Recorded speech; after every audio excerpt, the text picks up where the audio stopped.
Hey there, my name is Valerie and I'm a 36-year-old woman. I recently got divorced and today I want to tell you about what led to it and how my husband had to pay big time for it.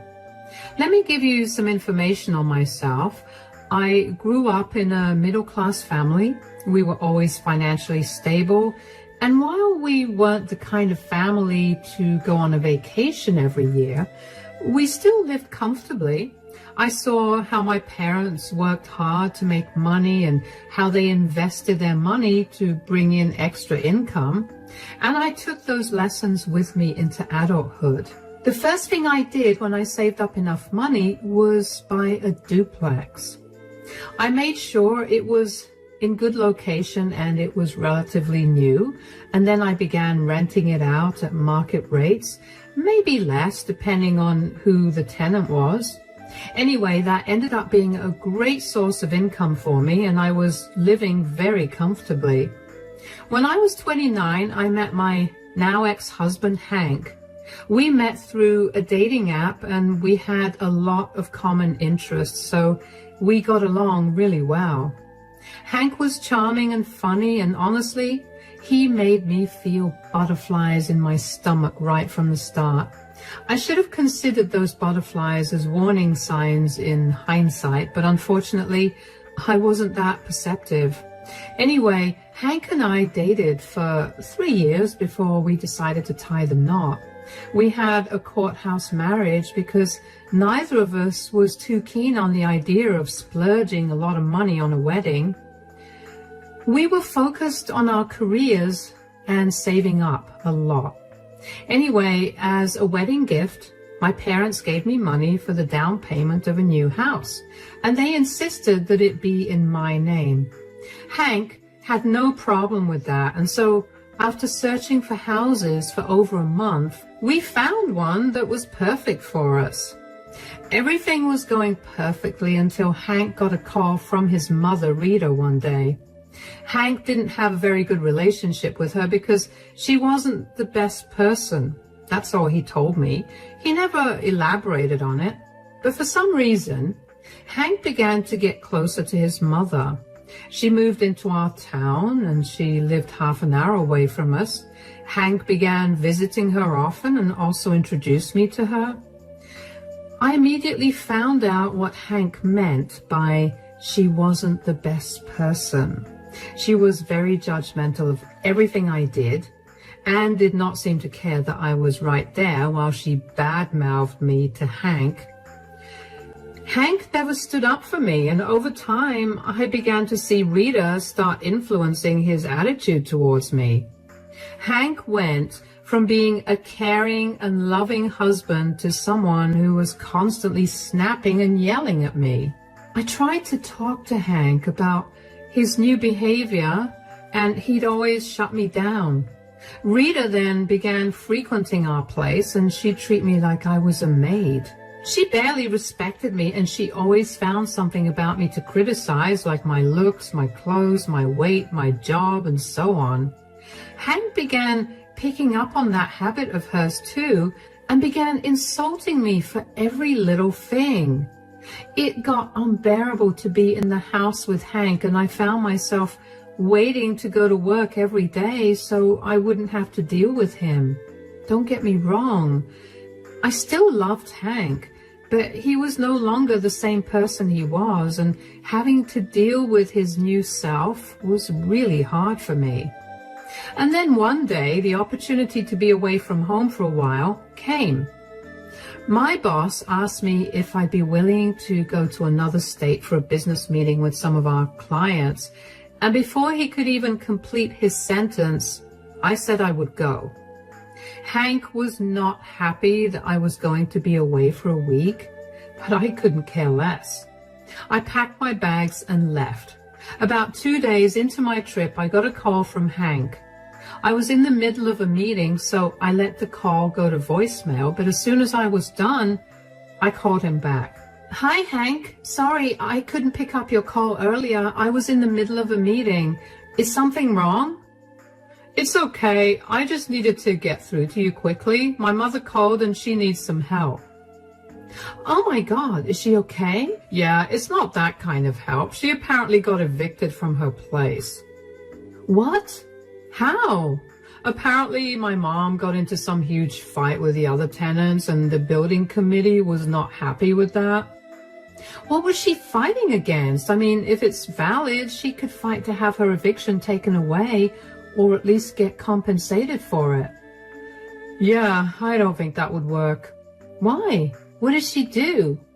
Apparently, she got into a huge argument with one of the tenants over their disability. Oh my God, what do you mean?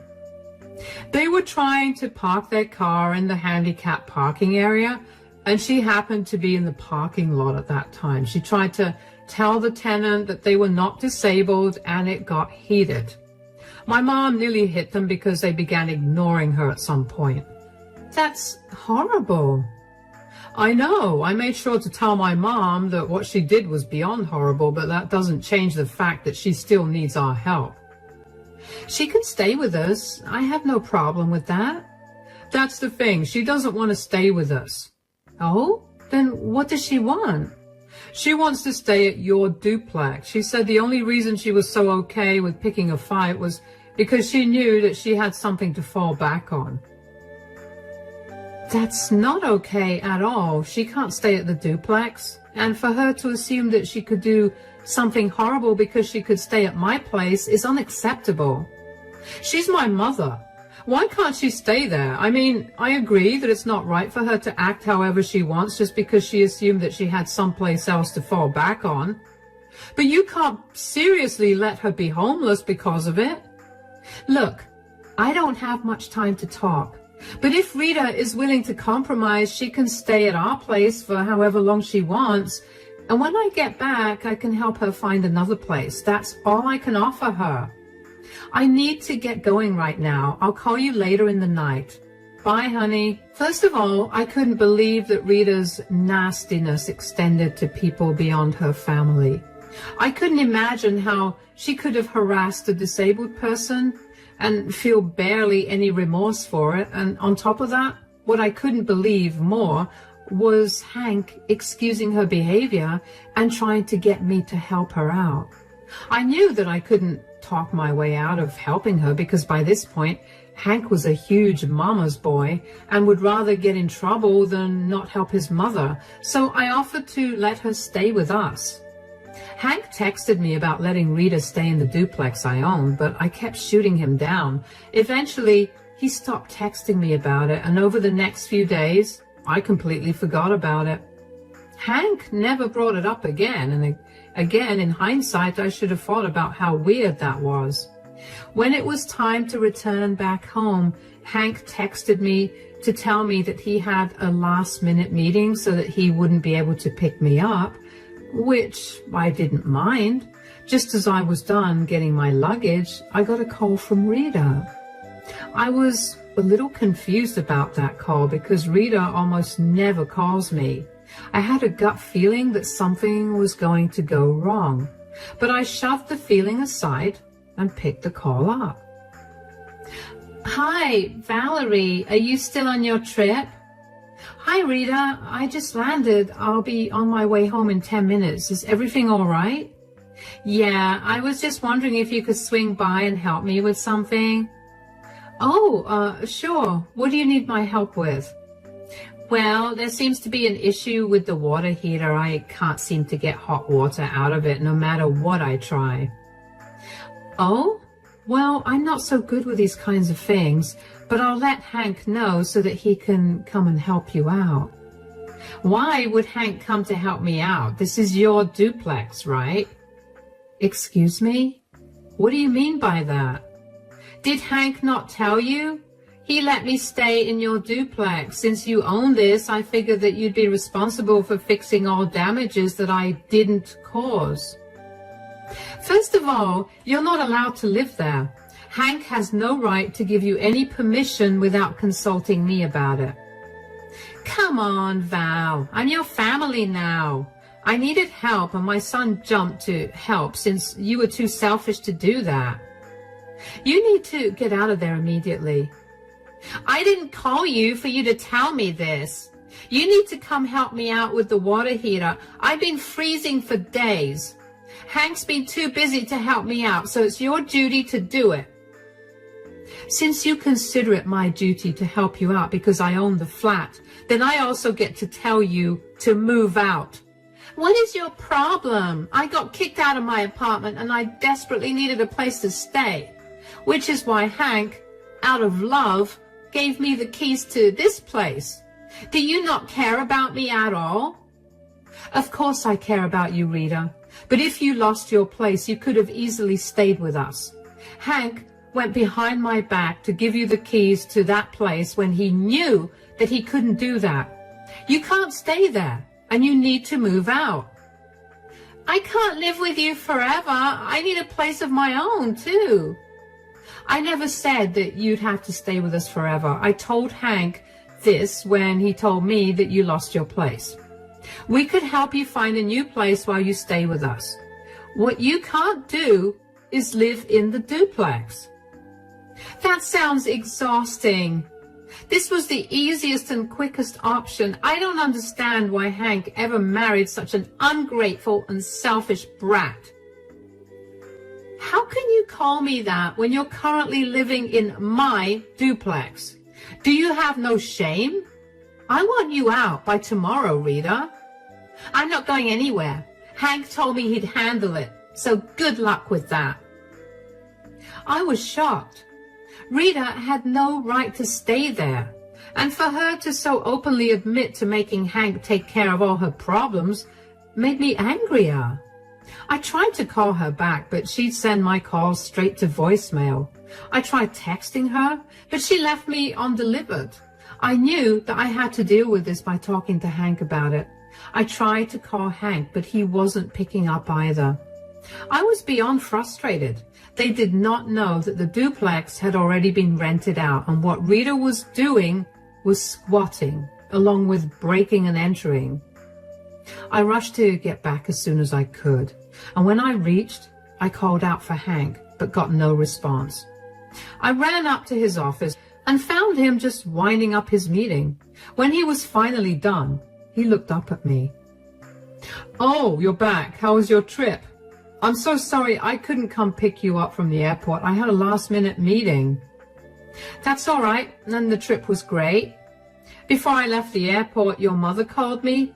Could you explain to me why she's living in my duplex right now?" "Ah, I told you that she got kicked out of her apartment, right?" "Yes, and I told you to let her stay with us so when I got back I could help her find a new place. She was adamant about not intruding in our relationship, and I figured since you had the duplex, you could just let her live there." "I specifically told you not to do that, Hank. You need to tell her to move out immediately." "I'm not doing that. She's my mother and she needs a place to stay, so that's where she's going to stay." "You know that place is my other source of income, right? Is Rita going to pay me rent?" "Rent? She's my mother. How dare you ask her to pay rent?" "Didn't she make you start paying her rent as soon as you started working at 16? "That was her teaching me how to be responsible. She will not be paying rent at all." "I'm telling you again, in the nicest way possible, you need to get her out of that place. Even if I wanted to give her that place right now, I can't. I've already rented the place out to someone, so she needs to get out." "When did you rent it out?" 5 months ago. You've never been bothered with what I do with the duplex, so I didn't see why I needed to tell you about that." "Whatever. You need to cancel on that tenant and let my mother live there." "That's not how it works. Even if I need to evict the tenant, I'll need to give them a month's notice." "I don't care." "Well, I don't care about what you want either. Get Rita out of the house." "You have no say in any of this. I don't care that you own the duplex. You need to obey me because I'm the man of the house. Do you understand?" "So, you're not going to tell her to move out?" "No, and neither will you. If you try anything, you're going to regret it." "Oh, believe me, I regret a lot as it is." I was fuming. I couldn't believe that Hank had gone behind my back to give the keys to somebody else. He simply could not seem to understand just how illegal what he'd done was. Not to mention, he wouldn't even listen to a word I had to say about the whole situation. Being the man wasn't a valid excuse in front of the law, and neither was it an excuse that would work on me. Since the place was being rented out, I couldn't figure out how exactly to evict Rita without getting Hank and I into trouble. I didn't care much for Hank getting in trouble, but I knew I would have been in trouble too. My only option was to contact my tenant, Adelia, and let her know what was happening. I hoped that she'd also be willing to play along with the plan I had in mind. Hello, Adelia? Are you free right now? Hi, yeah, of course. Is everything okay? Not really. Have you been out of the duplex recently? Yes, I'm on vacation from my work right now and I'm back home. Is there a problem? Well, there is a bit of a problem. I'm really sorry about it. When will you be back? I'm at the airport right now, so I'll be home in about 3 hours. What's going on? I was away on a business trip and my husband gave someone else the keys to the duplex to someone else. I just wanted to let you know that there's an intruder in your place. What? I know this is very negligent on my part, but if I'd known that my husband would do something behind my back, I would have taken better precautions. Is there any way that you can get the intruder out of my place? I mean, if your husband gave them the key, then I'm assuming they must be a friend or a family member. They are. But my husband won't get them out of your place. I tried talking to them too, but they wouldn't listen to me. I can't do anything on short notice. I'm so sorry for this. So what do I do? I was going to ask if you'd be able to deal with this the way anyone else would if their house was broken into. You want me to call the police on your family or friend? Yeah. And as compensation for this trouble, you can pay me half your rent for the next month. That's really nice of you, but are you sure it's okay to do that? Won't that make things worse for you? I'll deal with the consequences. I'm tired of being shoved around by my husband and his family. I just need you to help me get the intruder out of the house. Should I go into the house? Will it be safe? Yeah, it'll be safe. It's my husband's mother in there. She's entitled, to say the least. Try to get her out, and if she doesn't listen, which she most definitely won't, you can call the police. All right, I can do that. Once again, I'm so sorry that this is happening. I can't even tell you how embarrassing this is for me. Hey, it's okay. I know in-laws can be hard to deal with. You've been an amazing landlady, and this is a small thing. Not to mention, you're compensating me handsomely too. I'll help you out. Don't worry about it. Thank you so much. Please keep my name out of this too. I want my mother-in-law to be scared so that she knows not to mess with me again. Of course, I'll shoot you a text as soon as the police arrive. Thanks. I appreciate that. Safe journey then. I felt really bad for involving Adelia in all of this, but I knew that my hands were tied, and she was my only way to get things done in the most efficient manner. I decided to relax in the living room and watch my favorite show while I waited for Adelia to get back to her place. Not only because I needed a distraction from my anxiety, but also because I didn't want Hank to suspect that I was up to something.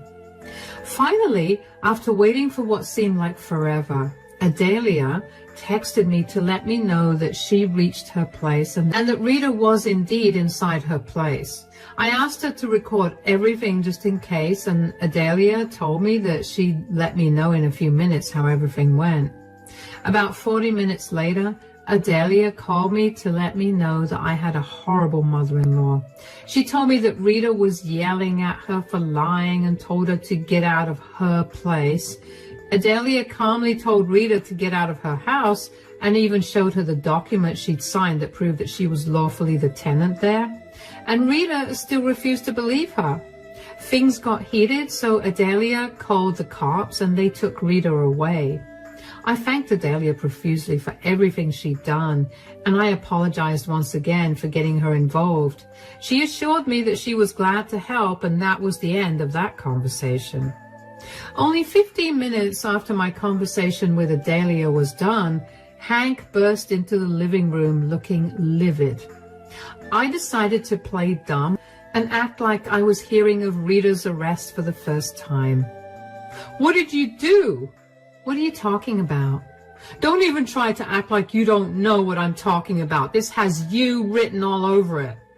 "Hank, unless you're going to be clear, I have no idea what you're talking about." "My mother got arrested and it's all your fault." "What? When?" "Just now. I got a call from the police station and they've asked me to come down there. You did this, didn't you?" "Why would I want Rita to get arrested?" "You didn't want her to live in your stupid duplex, so you got the stupid cops involved." "No, I didn't want her living on my property, but I didn't want her to get arrested. I also did not call the police." "Then who did? You were the only person who knew that Mom was living there." "Well, I told you that I had a tenant living there. She must have called the police on Rita." "I told you to take care of that." "And I told you that's not possible. I can't just evict my tenant without any notice." "Oh, and you're okay with my mother being homeless?" "Of course I'm not. I gave both of you a perfectly rational solution and neither of you listened, and this is just the consequence of that." "You're a disgusting person. Mom was right. Why did I ever marry you if all you care about is what's yours?" "Is that what you really think? Because if I remember correctly, you and your mom have always been very adamant about you and I separating what we owed. Your mom was especially concerned that I was only with you to steal your money, which I don't even know why she was worried about when I was making 3 times what you did." "Clearly, it's a good thing we kept our things separated. God knows how you would have treated my mother otherwise." "I would have given your mom the duplex if she could have at least stayed with us for a month while I gave my current tenant a notice. But both of you decided to go behind my back, and now that your mother has to face the consequences of that, I'm a disgusting person?" "My mother shouldn't have faced any consequences. If you just listened to me, she wouldn't be in a holding cell right now." "You know what? I can't do this anymore. I've done so much for you and your mother, and all you two ever give me back are insults for not being good enough. If you were so concerned about your mother, why didn't you set her up with a new place? Why was it my responsibility to house her? Get out of your head and look at reality for how it is. Go help your mom, and I want you to know that when you return, I'm not going to be here. Since the house is in my name, I'm going to give you 30 days to move out, and good luck with everything." "What are you talking about? You can't do that." "I can, and I will. I'm tired of you two. I deserve better than this." I walked away from Hank and locked myself up in the bedroom. I heard the front door slam immediately after, and so I knew that Hank had left the house to help Rita. In the bedroom, I was a crying mess. I mean, I knew that the relationship was over the second I found out that Hank had left the apartment that I specifically told him not to do anything about to his mother. But finally seeing it broken made my heart hurt. I also began to recollect all the times that Hank had so casually sided with his mother, even when he knew it was not good for us either financially or mentally. Rita was like a parasite, so once she latched onto you, she was very hard to get rid of. I knew that because all of Hank's siblings warned me to not help her too much. Hank knew of it as well, and he still went behind my back to help her out. I was so grateful that I had an understanding tenant because Adelia was great at keeping her cool about the situation. She acted accordingly and she managed to get Rita off the property. Hank didn't speak to me when he returned, but I heard only one set of footprints enter, so I knew that Rita wasn't in the house either. The next day, Hank was not at home when I woke up, and I was glad about that because I did not want to have another conversation with him. I also got called to the police station regarding Rita's arrest, where I found out that not only was Rita arrested for breaking and entering and squatting, but she was also being charged with assault against an officer. Apparently, she did not seem to believe that the police that Adelia called were real, because she thought I had put together some scheme to get her out of the house. She hit one of the officers while they were trying to escort her out of the house, which is what led to her actually getting arrested. I don't know why I was surprised that Rita thought I was capable of doing something like that, especially since she had always shown me how low she thought of me. Rita had to post bail, but neither she nor Hank had the money for it. Until she could pay the bail, she was stuck in the holding cell. I was glad about that. I was not going to help either one of them out. I gave my statement at the police station, and when I got out, I immediately searched for a good divorce lawyer. I found one, and I quickly drafted the divorce papers. Thankfully, Hank and I had signed prenups, something that ironically Rita had insisted on when I got married to Hank, so I was not going to lose anything much. The house was in my name, and I had taken care of all the repairs and maintenance, so I would be getting the entire house. Hank would be walking away with nothing, and that made me giddy with happiness. It took another week for Hank to post bail for Rita. I heard from his siblings that he begged all of them to help, but when they found out about why she got evicted and how he helped her break into someone else's place, they immediately shot his requests down. They wanted nothing to do with them, and they made it very clear. And that week, I also got the divorce papers. So I handed them to Hank, along with the eviction notice. I told him that he was free to stay in the guest bedroom, but if he tried to do anything to me, he'd have to face severe consequences. I had my best friend stay with me, and I made sure that I installed cameras in all the common areas of the house just to be safe. Hank barely looked at me, and whenever he did, he had this look of pure hatred for me in his eyes, which made me sad because he was supposed to be someone who loved me dearly, and here he was, supporting someone who relentlessly ruined the lives of every child she'd had. Thankfully, Hank signed the divorce papers without any fuss, and within a few months, we were officially divorced. In those months, Hank learned about what a monster his mother truly was, and while the divorce was still being processed, Hank managed to secure an apartment for himself and Rita. But after living there for only 4 months, both of them were kicked out because of Rita's nosiness and behavior. Finding another apartment became a nightmare because it turned out that Rita had lived in a lot of places, and she'd gathered a reputation for herself where nobody in our town wanted to let their apartments to her. When Hank realized what a huge mistake he'd made, he came back crying to me, but I had absolutely no pity for him. He made his bed, and now he has to lie in it. As for me, I'm doing great. I'm climbing the corporate ladder slowly and steadily, and this month, I'm even set to get a promotion. It's been hard to deal with the loss of the relationship, but I know that there are better things in store for me in the future. Thanks for listening.